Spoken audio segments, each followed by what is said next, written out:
Hello everyone, ഞാൻ പ്രസീത. എല്ലാവർക്കും പ്രസീത കിച്ചണിലേക്ക് സ്വാഗതം. ഞാനിന്നിവിടെ തയ്യാറാക്കാൻ പോകുന്നത് കണ്ണൂരപ്പമാണ്. എന്നാൽ സ്റ്റാർട്ട് ചെയ്യാമല്ലേ? സ്റ്റാർട്ട് ചെയ്യുന്നതിന് മുന്നേ നിങ്ങളെല്ലാവരും എൻ്റെ ചാനൽ സബ്സ്ക്രൈബ് ചെയ്യുക, ലൈക്ക് ആൻഡ് ഷെയർ.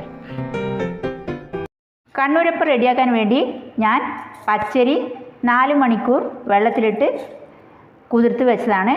2 കപ്പ് അരിയാണ്. അത് നമുക്ക് മിക്സിംഗ് ജാറിലേക്ക് ഇടാം. ഇതിലേക്ക് ഞാൻ 1 ടേബിൾ സ്പൂൺ ചോറ് ചേർക്കുകയാണ്. ഇത് അതേ സ്പൂണിൽ തന്നെ മൈദപ്പൊടി ആഡ് ചെയ്യുകയാണ്. ഇനി ഇത് മൂന്നും കൂടി കുറച്ച് വെള്ളം ഒഴിച്ച് നമുക്കൊന്ന് അരച്ചെടുക്കാം. അധികം വെള്ളം ചേർക്കാതെ അരച്ചെടുക്കാം. ഇത് ഞാനൊന്ന് അരച്ചെടുത്തിട്ടുണ്ട്. ഇനി ഇതിലേക്ക് ഞാൻ പഞ്ചസാര ചേർക്കുകയാണ്. നല്ല മധുരം വേണമെങ്കിൽ നല്ലോണം പഞ്ചസാര ചേർക്കാം. 1/2 കപ്പോളം പഞ്ചസാര ചേർത്തിട്ടുണ്ട്. ഒന്നുകൂടി അരച്ചെടുക്കാം. ഇത് നന്നായി ഞാൻ അരച്ചെടുത്തിട്ടുണ്ട്. ഇനി ഇത് ഒരു ബൗളിലേക്ക് മാറ്റാം. ഇനി ഇതിലേക്ക് ഞാൻ ഉപ്പ് ചേർക്കുകയാണ്. ഉപ്പ് ചേർത്ത് നന്നായി ഒന്ന് യോജിപ്പിക്കുക. കാരണം നിങ്ങളുടെ അടുത്ത് ഈസ്റ്റ് ഉണ്ടെങ്കിൽ അതും ചേർക്കാം. പക്ഷേങ്കിൽ ഞാൻ ഈസ്റ്റൊന്നും ചേർക്കുന്നില്ല. ഞാനിതിൽ ബേക്കിംഗ് സോഡയാണ് ചേർക്കുന്നത്. അത് നമ്മൾ റെഡിയാക്കാൻ നോക്കുമ്പോൾ മാത്രമേ ബേക്കിംഗ് സോഡ ആഡ് ചെയ്യാൻ പാടുള്ളൂ. ഈസ്റ്റ് ആണെങ്കിൽ അത് കൂടെ തന്നെ നിങ്ങൾക്ക് അരച്ചെടുക്കാം. ഇതിൻ്റെ കൂടെ തന്നെ. ഇതിൻ്റെ ബാറ്റർ അധികം തിക്കാനും പാടില്ല. കാരണം അധികം തിക്കായാൽ പിന്നെ നമ്മൾ ഫ്രൈ ചെയ്യുമ്പോൾ അത് ശരിക്കും അതിൻ്റെ ഉള്ളിൽ പാകമാവില്ല. അതുകൊണ്ടാണ്. ഇനി നമുക്കിതൊന്ന് അടച്ചു വെച്ച് 8 മണിക്കൂറൊന്ന് വെയിറ്റ് ചെയ്യണം. 8 മണിക്കൂർ ഇതിങ്ങനെ അടച്ചു വെച്ചു. കണ്ടോ, നല്ലതായി പൊങ്ങി വന്നിട്ടുണ്ട്. ഇനി ഇതിലേക്ക് ഞാൻ ബേക്കിംഗ് സോഡ ആഡ് ചെയ്യുകയാണ്. കുറച്ച്, അധികം ചേർക്കാൻ പാടില്ല. ആഡ് ചെയ്ത് നന്നായി മിക്സ് ചെയ്യുക. ഇനി ഉണ്ണിയപ്പ പാത്രം ഞാൻ ഗ്യാസ് സ്റ്റൗവിൽ വെച്ചിട്ടുണ്ട്.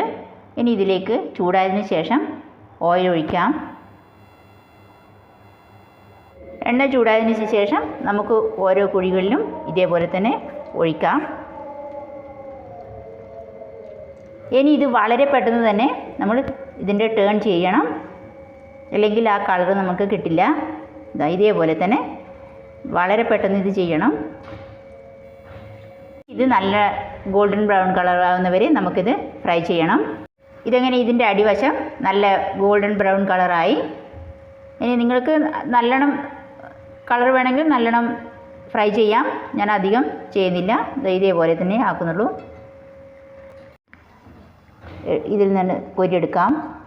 ഇതിൻ്റെ ഓയിൽ നീക്കിയിട്ട്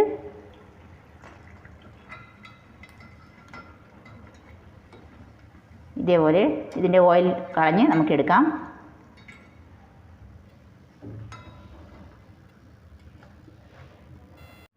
അങ്ങനെ ഇത് നമ്മുടെ റെഡിയായിരിക്കുകയാണ്. കാരണം ഇത് മീഡിയം ഫ്ലെയിമിലിട്ട് വേണം പിന്നെ ചെയ്യാൻ, അല്ലെങ്കിൽ വളരെ കട്ടിയായി പോവും ഇത്. അതുകൊണ്ട് ഇത് ശ്രദ്ധിക്കണം. ഇത് ചെയ്തെടുക്കാൻ. ഇതുപോലെ തന്നെ നമുക്ക് മറ്റതും ചെയ്തെടുക്കാം. കേട്ടോ, ഇതെല്ലാം ഞാൻ ഇതേപോലെ റെഡിയാക്കി. വളരെ ടേസ്റ്റുള്ള കണ്ണൂരപ്പമാണിത്. ഇവിടെ വളരെ ശ്രദ്ധിക്കേണ്ട കാര്യം, നമ്മൾ ഉണ്ണിയപ്പ പാത്രത്തിൽ ഒഴിച്ച് പെട്ടെന്ന് തന്നെ അത് തിരിച്ചിടണം. അല്ലെങ്കിൽ ഈ കളർ കിട്ടില്ല. ഇനി കളറിലല്ല, നിങ്ങൾക്ക് ഇതേപോലെ ആണെങ്കിൽ കളർ ചേഞ്ചായിട്ടും റെഡിയാക്കി എടുക്കാം. ഇനി ഇത് ചൂടോടെ കഴിക്കാൻ പാടില്ല. നമ്മളിത് അടച്ച് വെച്ചിട്ട് ഇനി ഒരു തണുത്തതിന് ശേഷമേ കഴിക്കാൻ പാടുള്ളൂ. കാരണം ഇത് നല്ല സോഫ്റ്റ് ആയിട്ടാണ് അതിൻ്റെ ആ ടേസ്റ്റ് കിട്ടുക. അതുകൊണ്ട് ഇതൊന്ന് അടച്ച് വയ്ക്കാൻ പോവുകയാണ് ഞാൻ. അങ്ങനെ ഇത് നന്നായി തണുത്തിരിക്കുകയാണ്. കണ്ടോ, നല്ല സോഫ്റ്റായ കണ്ണൂരപ്പം റെഡിയായി. ഞാൻ കാണിച്ചു തരാം ഇതിൻ്റെ ടെക്സ്ചർ. കണ്ടോ, നല്ല പഞ്ഞി പോലെ ആയിരിക്കുകയാണ്. അതിൻ്റെ അടിഭാഗവും ഇതേപോലെ തന്നെയാണ്. വാവ്, ഇതേപോലെ ചിലർക്കൊക്കെ ഇത് റെഡിയാക്കാൻ അറിയുമായിരിക്കും.